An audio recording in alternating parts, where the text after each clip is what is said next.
গরম 40 বা 45 হোক, পাতে যদি থাকে এক টুকরো মাছ, রান্না ছাই যেমনই হোক, যেমন তেমন হলেও খাওয়া যায় দুটো ভাত। আর সাথে তো রয়েছে হিংচে সেদ্ধ, আর লাস্ট পাতে নয় থাক আম।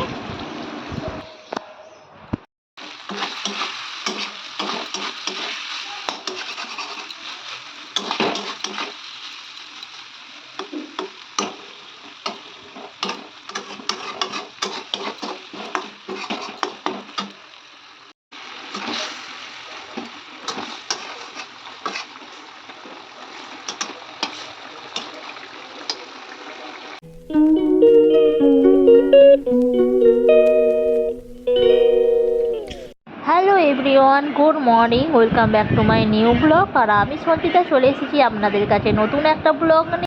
তো গাইস, দেখতেই পাচ্ছেন ঠাকুমা এখানে সবজি কাটছে, আর সকাল সকাল ঠাকুমা এই সবজিগুলো কেটে দিচ্ছে। আর আমি দেখুন এখানে শিল বেটে ফেলেছি, আর এখানে বাটনাটা আমি বেটে নেব। সাথে রয়েছে একটু আদা, কালো সর্ষে আর জিরে। তো আজকে হবে আমাদের ডাঁটার তরকারি। তো ডাঁটার তরকারির জন্য ঠাকুমা ওখানে কেটে নিচ্ছে ডাঁটা আর বেগুন, আর সাথে ছিল আলু। তো ঠাকুমাগুলো কেটে নিচ্ছে, আর আমি এদিকে ততক্ষণে বাটাটা বেটে নিচ্ছি, যাতে ঝটপট আমাদের তরকারির জন্য মশলাটা বাটা হয়ে গেল। আর এখানে দেখতেই পাচ্ছেন একটু পোস্ত নিয়ে নিয়েছি, আর পোস্তটা আমি বাটবো। এখানে একটু ক্যাপসিকাম করবো, তো ক্যাপসিকামের জন্য একটু পোস্তটা নিয়ে নিয়েছি।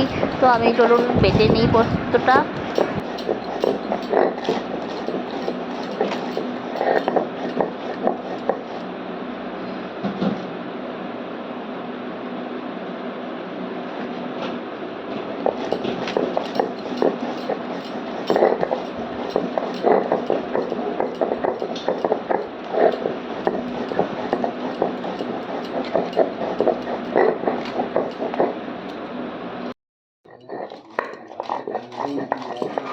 হ্যাঁ হ্যাঁ, দিয়ে দিন তো।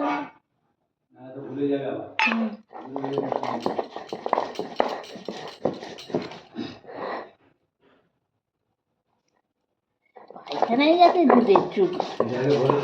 হ্যাঁ হ্যাঁ, পায়খানায় গেছে যুগের যুগ। চা কখন খাবে? আবার কি ধরে সরে আসছে। তো সমস্ত মশলাগুলোই আমার বাটা হয়ে গেছে, আর ঠাকুমার এদিকে সবজিগুলো মোটামুটি কমপ্লিট হয়ে গেছে কাটা।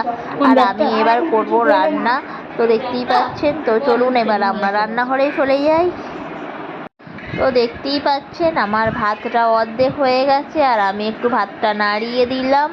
আর ওখানে আলুটা আমার সিদ্ধ হয়ে গেছে, আমি নামিয়ে নিয়েছি। আর শেষে আমি দিয়ে দিয়েছি ডাঁটাগুলো, তো ওগুলোও সিদ্ধ হয়ে গেছে, ওগুলো আমি নামিয়ে নেবো। আর এখানে ক্যাপসিকাম, পেঁয়াজ কাটা রয়েছে, আর এখানে রয়েছে একটু মাছ। তো ডাঁটাটা আমি নামিয়ে নিয়েছি, আর ইতিমধ্যে আমার ভাতটা হয়েও গেছে। আমি কড়াইয়ের মধ্যে তেল দিয়ে দিয়েছি। তো প্রথমে আমি বানিয়ে নেবো ক্যাপসিকাম। তো কড়াইয়ের মধ্যে একটু তেল দিয়ে দিলাম, আর সাথে দিয়ে দিলাম ক্যাপসিকামগুলো। আর ক্যাপসিকামগুলো দিয়ে হালকা করে ভেজে নেবো, আর তারপরেই আমি দিয়ে দেবো পেঁয়াজটা। তো যেহেতু আমি ক্যাপসিকাম দিয়ে পেঁয়াজ দিয়ে একটু পোস্ত দিয়ে এটা ঝাল বানাবো, তো প্রথমে ক্যাপসিকামগুলো দিয়ে দিলাম, আর দিয়ে ভালোভাবে ভেজে নিলাম। ভেজে নিয়ে তার মধ্যে দিয়ে দেবো কিছুক্ষণ বাদে পেঁয়াজ। আর এই দেখুন ঠাকুমা তো পেঁয়াজগুলো কেটেছে একটু বড় বড় করে, আর একটু পাতলা পাতলা করে কাটে, যাতে পেঁয়াজটা একটু ভালোভাবে ভাজা হয়ে যেত। আর এখানে একটু বড় বড় করে কেটেছে, তো তার কোনো ব্যাপার নয়। তো তেলের মধ্যে সমস্ত কিছু ভাজা হয়ে যাবে। আর এই দেখুন আমি ক্যাপসিকামগুলো হালকা হয়ে গেছে, ভাজা হয়ে গেছে। আর আমি এখানে পেঁয়াজটা দিয়ে দিয়েছি। তো পেঁয়াজটাও ভাজা হয়ে গেলে তার মধ্যে আমি দিয়ে দেবো পোস্ত। আর পোস্তর সাথে বাটা হয়েছিল একটু আদা আর 2 কোয়া রসুন, আর সাথে দিয়ে দেবো একটু নুন আর হলুদ গুঁড়ো। তো হয়ে যাবে আমার ক্যাপসিকাম। তো প্রথমে দেখতেই পাচ্ছেন এই হলুদটা দিয়ে দিয়েছি, আর হলুদটা দিয়ে সাথে দিয়ে দিয়েছি লঙ্কা গুঁড়ো। তো ওটা ভালোভাবে ভেজে নিই, আর তারপরেই দিয়ে দেবো আমি পোস্ত।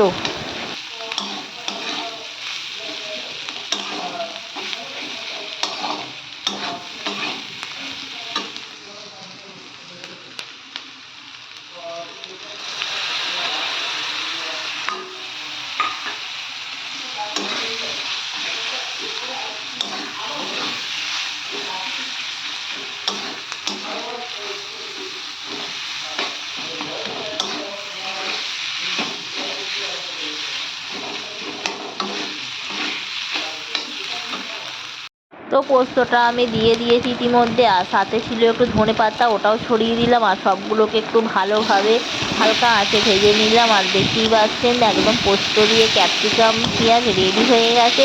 আর এটা গরম ভাতের সাথে খেতে জাস্ট অসাধারণ লাগবে। তো এটা আমি প্রথমে খাইনি, তো আমার মামি একদিন বানিয়েছিল আর বানিয়ে দিয়েছিল, খুব সুন্দর লেগেছিলো। তারপরে আমি ভাবলাম একদিন এটা করতে হবে, তো আমিও বানিয়ে ফেললাম ক্যাপসিকাম আর পেঁয়াজ পোস্ত। তো আপনারাও বানিয়ে চাইলে খেতে পারেন।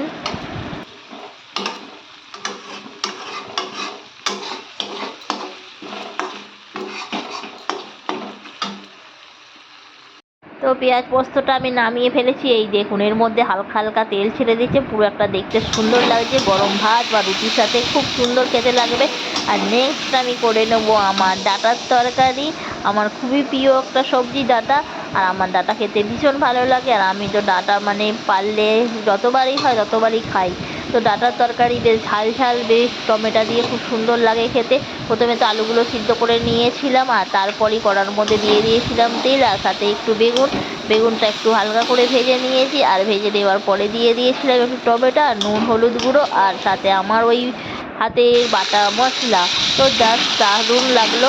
তো আমি ওটাকে এবার কী করলাম, আলুগুলো এবার একটু সেদ্ধ করে নিয়েছিলাম, তো ওটার মধ্যে ভালোভাবে মশলা দিয়ে কষিয়ে নেড়ে চেড়ে এবার তারপর দিয়ে দেবো ডাঁটাগুলো। তো ডাঁটাগুলো ওর সাথে ভালোভাবে নাড়িয়ে দিলাম, আর নাড়িয়ে দিয়ে ওটাকে একটু ভালোভাবে কষিয়ে দেবো। তো কষিয়ে নিয়ে হালকা আঁচে আমি ওটাকে রেখে দেবো ঢাকা দিয়ে। তো আমার ডাঁটার তরকারি রেডি হয়ে যাবে। তো চলুন দেখতে থাকুন আমার ডাঁটার তরকারি।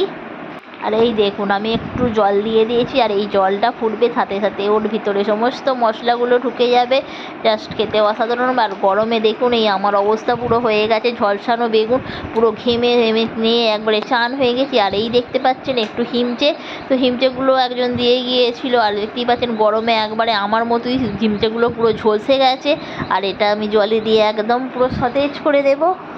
তো হিমচেগুলো আমি খুব ভালোভাবে বেছে নিলাম, যেহেতু এদিকে তরকারিটা আমার হচ্ছে। আর এদিকে দেখুন তরকারিটা আমি নেড়ে চেড়ে নামিয়ে নিলাম। তো তরকারিটা আমার সব জল টেনে গেছে, এবার আমি তরকারিটা নামিয়ে নেব। আর ওদিকে হিমচেটা একটু বেছে নেব পরিষ্কার করে।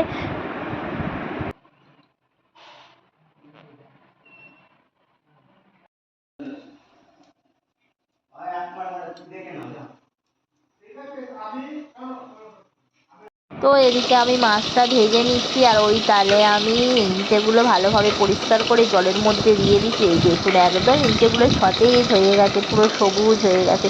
আর এদিকে মাছের জন্য আমার টমেটো আর এখানে আদা রয়েছে। আর দেখুন মাছের ঝালটা আমার অলরেডি হয়ে গেছে, আর মাছের ঝালটা আমি নামিয়ে দেবো। আর আমার কড়া দেখুন পুরো একবারে পুরো কাট কাট হয়ে গেছে, কারণ ভালোভাবে ধোয়া হয়নি, তাড়াহুড়োতেই রান্না করে ফেলেছি।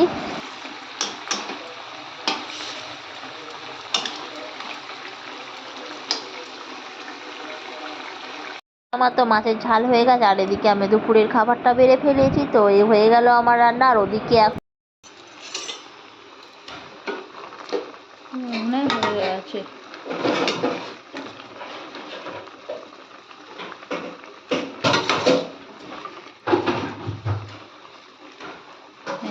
আম আম হয়ে গেছে, তুলে রেখে দিই, আর একটু হবে। তো হিমচে আর আমটা একসাথেই সিদ্ধ করতে দিয়েছিলাম, আর আমটা সিদ্ধ হয়ে গেছে, আমি তুলে নিয়েছি। আর এখানে দেখতেই পাচ্ছেন হিমচেটা সিদ্ধ করে নিয়েছি। তো আজকের মতো রান্না কমপ্লিট। আর এই দেখুন ঠাকুমা মুড়ি খাচ্ছে। আগের দিন একটু ডিমের শাক আনা হয়েছিল, আর কিছুটা ডিমের শাক করা হয়েছিল, আর একটু ডিমের শাক রেখে দিয়েছিলাম। তো ওই ডিমের শাকটা দেখুন, আগের দিন ডিমের শাকটা বাঁচতে বাঁচতে প্রচণ্ড দেরি হয়ে গিয়েছিলো, যার ফলে প্রায় 1-1.5 ঘন্টা এরকম লেগেছিলো। তাই তার জন্য আজকে আগের দিনে ডিমের শাকগুলো আমি বাঁচছি। আর এই দেখুন ডিমের শাকে প্রচণ্ড পরিমাণে চুল থাকে, আর মানে চুলগুলো তো খেলে জানেনি মানে কী অবস্থা হবে, ভাতের মধ্যে একদমই খেতে ইচ্ছা করে না। তো তার জন্য চুলগুলোকে আমি ভালোভাবে বেছে নিলাম, আর এই দেখুন এগুলোকে বাঁচছি।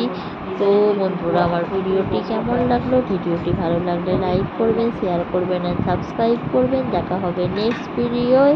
তো টাটা, বাই বাই। ততক্ষণে আমি ডিমের শাকগুলো বেছে নিই।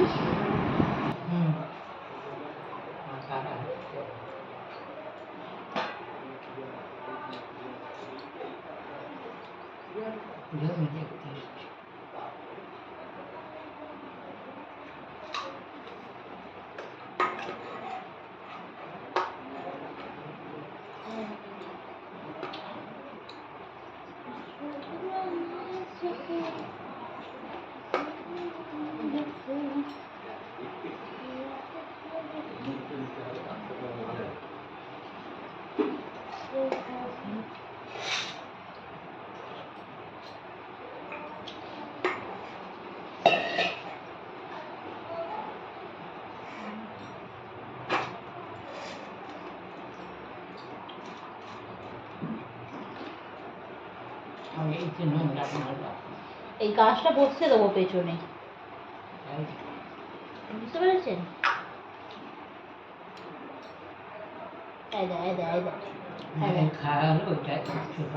মানে 50 ঘন্টা চুল, ওই জন্য তো আমাদের বাড়িতে ডিমের শাক খাওয়া তুলে দিয়েছে।